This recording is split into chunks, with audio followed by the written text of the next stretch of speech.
Visakhapatnam mini స్టేడియంలో స్వామి వివేకానంద జయంతి సందర్భంగా జగిత్యాల జిల్లా యువజన మరియు క్రీడల శాఖ ఆధ్వర్యంలో జాతీయ యువజన దినోత్సవ కార్యక్రమానికి హాజరై జ్యోతి ప్రజ్వలన చేసి స్వామి వివేకానంద చిత్రపటానికి పూలమాలలు వేసి ఘన నివాళులర్పించారు. జగిత్యాల శాసనసభ్యులు డాక్టర్ సంజయ్ కుమార్, అదనపు collector Rambabu, municipal chairperson Advala జ్యోతి లక్ష్మణ్ అనంతరం వివిధ విభాగాల్లో విద్యార్థులు తయారు చేస్తున్న సైన్స్ ఫేర్ ను సందర్శించారు. ఈ సందర్భంగా ఎమ్మెల్యే మాట్లాడుతూ ప్రతి విద్యార్థి క్రీడలు, సంస్కృతి కార్యక్రమాల్లో పాల్గొనాలని, ధైర్యమే విజయానికి తొలిమెట్టని, ప్రతి విభాగంలో గెలుపోవటంలో సహజమని, ఓటమి గెలుపునకు తొలిమెట్టు కావాలని అన్నారు. వివేకానంద మినీ స్టేడియంలో వివేకానంద విగ్రహం సొంత డబ్బులతో ఏర్పాటు కృషి చేస్తానని అన్నారు. నేడు విద్యార్థులు మొబైల్ ఫోన్లకే పరిమితం అవుతున్నారని, ఫోన్లను మంచికి వినియోగించి జ్ఞానాన్ని పొందడానికి ప్రయత్నం చేయాలని అన్నారు. మానసికంగా యువకులంతా వేదిక మీద ఉన్నారు. ఫిజికల్ కాదు, మెంటల్ కూడా స్ట్రాంగ్. మనం మాకు అటానమస్ వచ్చినప్పుడు కూడా సారు మేడం వీళ్ళందరూ వచ్చారు.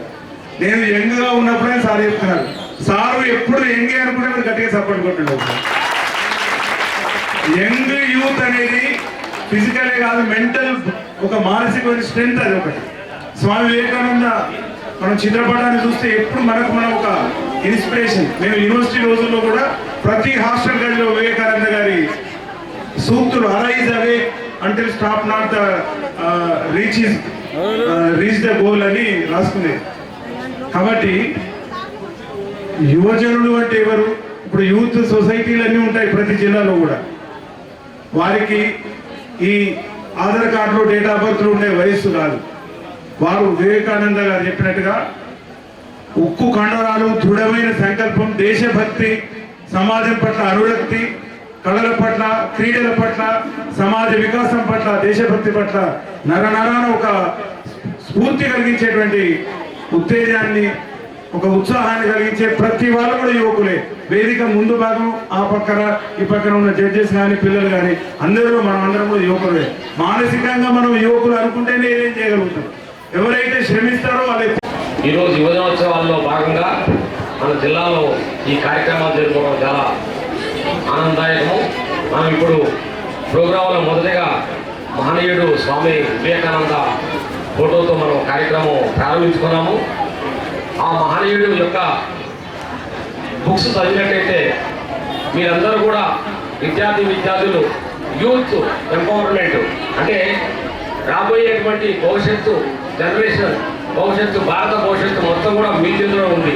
కానీ మరి ఆ మహనీయుడు చెప్పినటువంటి, ఆయన చేసినటువంటి ఆయన వ్యక్తిగత జీవితం మనం ఒకసారి పునరాలోచన చేసుకున్నట్టయితే ప్రపంచ స్థాయిలోనే మన భారతదేశం అనేది గుర్తింపునిచ్చినటువంటి మన సంస్కృతి, కళలు అన్నీ కూడా గుర్తింపునిచ్చినటువంటి మహనీయుడు ఒక రోజున చికాగోలో ప్రపంచ స్థాయిలో సదస్సులో ఆయన ఉపన్యాసం స్టార్ట్ చేసినప్పుడు ప్రియమైన నా సోదరీమణులారా అని ప్రసంగం స్టార్ట్ చేయడంతోనే ప్రపంచ స్థాయి అతిథులందరూ కూడా ఒకేసారి అవాక్కయ్యారు.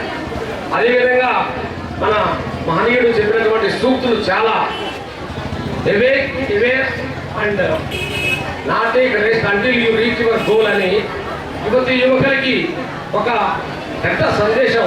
అంటే మీరు ప్రస్తుతం మరి వస్తున్నటువంటి సొసైటీలో సైన్స్ అండ్ టెక్నాలజీ డెవలప్మెంట్లో భాగంగా మనకి ప్రపంచం మొత్తం మన అరచేతిలోకి వచ్చేసింది. యువకులు ఈ మొబైల్ ఫోన్స్ ద్వారా వేరే సమయాన్ని వృధా చేయకుండా మీ పేరెంట్స్, మీలో ఉన్నటువంటి ప్రతి ఒక్కరు కూడా, ప్రతి ఒక్క యువకులు కూడా ఏదో ఒక స్థాయిలో డెఫినెట్గా హయ్యర్ క్యాడర్ పొందుతూ ఉంటారు. ఇక్కడ మీరు డ్యాష్ మీద ఉన్నటువంటి వాళ్ళు కూడా మీలాగే కూర్చున్నటువంటి వాళ్ళని, మీలో ఉన్నటువంటి నిగూఢమైన శక్తి, సామర్థ్యాలని ఈ టైంలో, ఈ జనరేషన్లో, ఈ ఏజ్లో ప్రాపర్గా వేస్ట్ చేయకుండా యూటిలైజ్ చేసినట్టయితే మీ ఫ్యామిలీకి, మీ డెవలప్మెంట్కి, మీ ఫ్యామిలీకి, మీ విలేజ్కి, మన జిల్లాకి, మన రాష్ట్ర స్థాయిలో, జాతీయ స్థాయిలో, ప్రపంచ స్థాయిలో కూడా మరి ఆరితేరడానికి అవకాశం దొరుకుతుంది. కాబట్టి మీ యొక్క టైంని ఎట్టి పరిస్థితుల్లో కూడా వేస్ట్ చేసుకోకుండా ఇప్పుడు ఉన్నటువంటి అవకాశం భవిష్యత్తులో మళ్ళీ తర్వాత రాదు. ఖచ్చితంగా మీరు చదువుతున్నటువంటి దాని మీద పూర్తిగా కాన్సన్ట్రేషన్ చేసి మీలో ఉన్న శిక్ష సామర్థ్యాలను ఏ రంగంలో అయినా కానీ, స్పోర్ట్స్ కావచ్చు, ఎడ్యుకేషన్ కావచ్చు, జాబ్ కావచ్చు, పాలిటిక్స్ కావచ్చు, ఏ రంగమైన సైంటిస్ట్ కావచ్చు, అన్నీ కూడా గొప్ప శక్తులు, ఏవి కూడా తక్కువ కాదు. మీ అందరూ కూడా దాన్ని మన్నం చేసుకొని మన జిల్లా స్థాయిలో ఉన్నటువంటి యువకులందరూ కూడా ప్రపంచ స్థాయికి ఎదగాలని. కాబట్టి మరి యువత వెనుకడికి వేయద్దు, ఖచ్చితంగా ముందడిగే వేయాలి. ప్రతిసారి చెప్పినట్టు ఈసారి కూడా ఒకటే విషయం, ఫోన్ అనే దరిద్రాన్ని దాన్ని పక్కన పెడితే మనం ముందడుగు వేయచ్చు అని చెప్పేసి ప్రతి ఒక్కరికి ఈ సందర్భంగా తెలియజేయడం జరుగుతుంది. ప్రతిసారి చెప్తున్న విషయమే. చాలా మంది ఫోన్లలో జీవితాన్ని నాశనం చేసుకుంటున్నారు కాబట్టి ఈరోజు మరొకసారి చెప్పాల్సిన పరిస్థితి వస్తుంది. ఎవరు కూడా ఫోన్లకి అడిక్ట్ అవ్వద్దు. దయచేసి ఇది ఒక తల్లిగా రిక్వెస్ట్ చేస్తున్నాను మీ అందరికీ. ఎవరు కూడా ఫోన్కి అడిక్ట్ అవ్వద్దు. అందరూ ఆ ఫోన్ అనే ఒక అడిక్టేషన్ ని పక్కన పెట్టేసి మీరు అందరు ముందుకెళ్ళాలి. ఎవరికి కూడా అంత సాధారణంగా ఈ ప్లాట్ఫామ్ అనేది ఎవరికి దక్కదు. ఇలాంటి ఒక జిల్లా స్థాయిలో మీ అందరికీ ప్లాట్ఫామ్ దక్కింది అంటే చాలా గర్వకారణం. ఎందుకంటే జిల్లా స్థాయి నుంచి ఒక రాష్ట్ర స్థాయి నుంచి ఒక జాతీయ స్థాయి వరకు మీరు అందరు ఎదగాలన్నదే మా అందరి కోరిక. కాబట్టి మీరు ఖచ్చితంగా ఇంకా మంచి మంచి స్థాయికి ఎదగాలి. మీలో ఉన్న ఏదైతే టాలెంట్ ఉందో ఖచ్చితంగా బయటికి తీయాలని చెప్పేసి అది తల్లిదండ్రులైనా ఉపాధ్యాయులైనా ఎవరైనా సరే ఖచ్చితంగా మీలో ఉన్న ఈ టాలెంట్ ని బయటికి తీసి మీరేంటిదని మీరు ప్రూవ్ చేసుకునేలాగా బయటికి రావాలని చెప్పేసి ఈ సందర్భంగా తెలియజేయడం జరుగుతుంది. అలాగే వివేకానంద గారిని ఒక్కసారి గుర్తు చేసుకోండి. మీరు అలాంటి ఒక మంచి వ్యక్తిని రోజుకి ఒక్కసారి పొద్దున్న లేచిన తర్వాత గుర్తు చేసుకుంటే ఈ ప్రపంచంలో మీరు ఎలాంటి టాలెంట్ ఉన్నా మీకు ఏదున్నా కానీ ఎక్కడికైనా వెళ్ళగలుగుతారని చెప్పేసి సందర్భంగా తెలియజేయడం జరుగుతుంది. మరి ఇలాంటి యువతకి ఒకటే విషయం చెప్పాలి. మీరు ఈ రోజు భవిష్యత్తులో కష్టపడితే రేపు పొద్దున ఫ్యూచర్ లో మీరు సంతోషంగా ఉంటారని చెప్పేసి సందర్భంగా చెప్పడం జరుగుతుంది. ఈ రోజే మీరు సుఖాన్ని వెతుక్కుంటే, సంతోషాన్ని, ఇలాంటి ఎంజాయ్మెంట్ ని వెతుక్కుంటే తర్వాత ఫ్యూచర్ లో బాధపడాల్సి వస్తుంది. కాబట్టి ఖచ్చితంగా ఇప్పుడు కష్టపడదాం, మన గోల్ ని రీచ్ అవుదాం, తర్వాత సంతోషంగా ఉందాం, సుఖంగా బ్రతుకుదామని చెప్పేసి ఈ సందర్భంగా తెలియజేయడం జరుగుతుంది.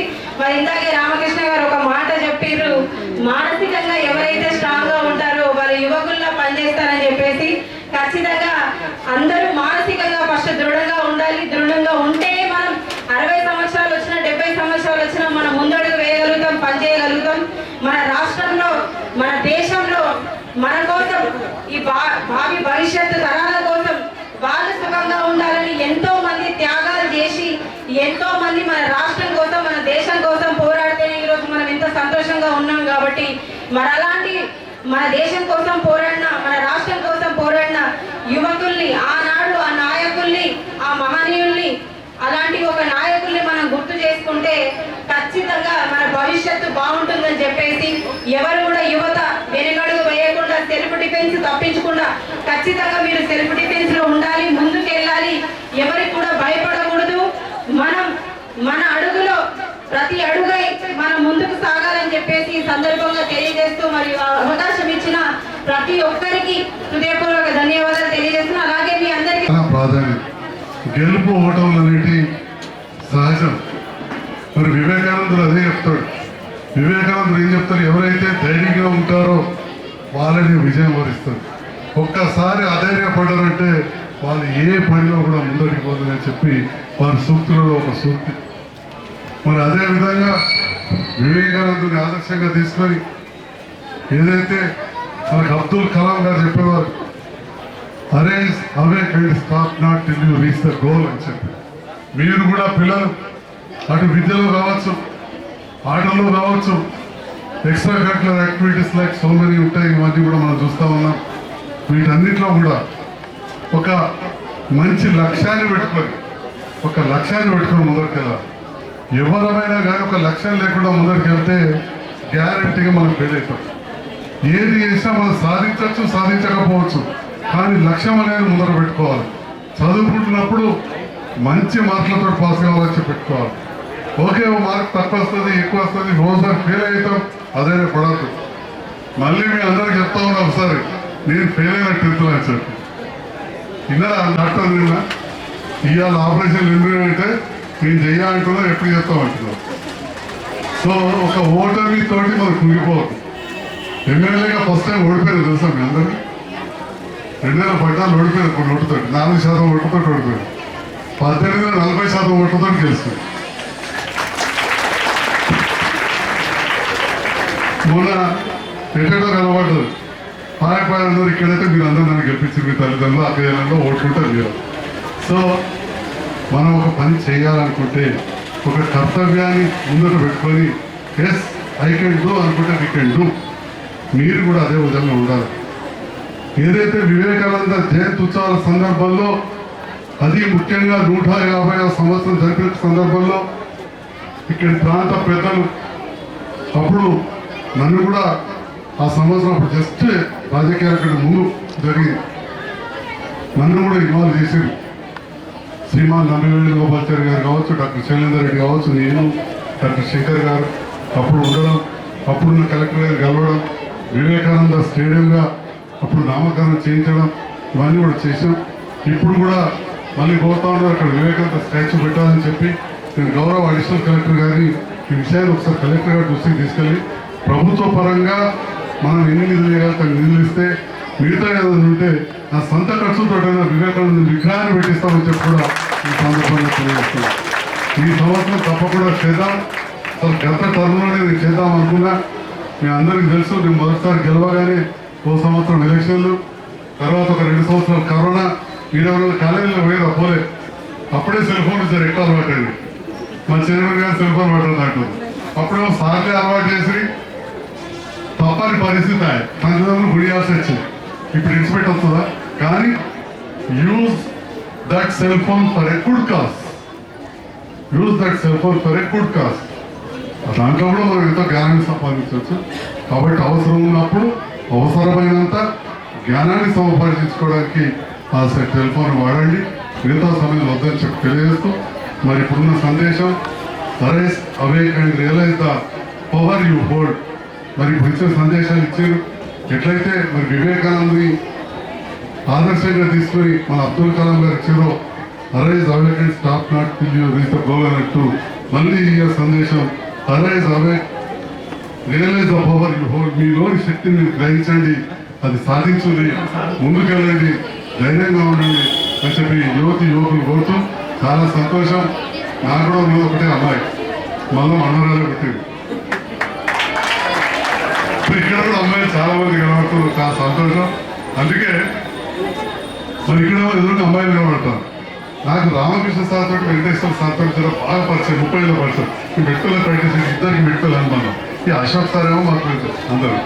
అయితే మాట్లాడుకుంటా యోగులను మాట్లాడుతున్నాడు సార్, ఈ రామకృష్ణ సార్.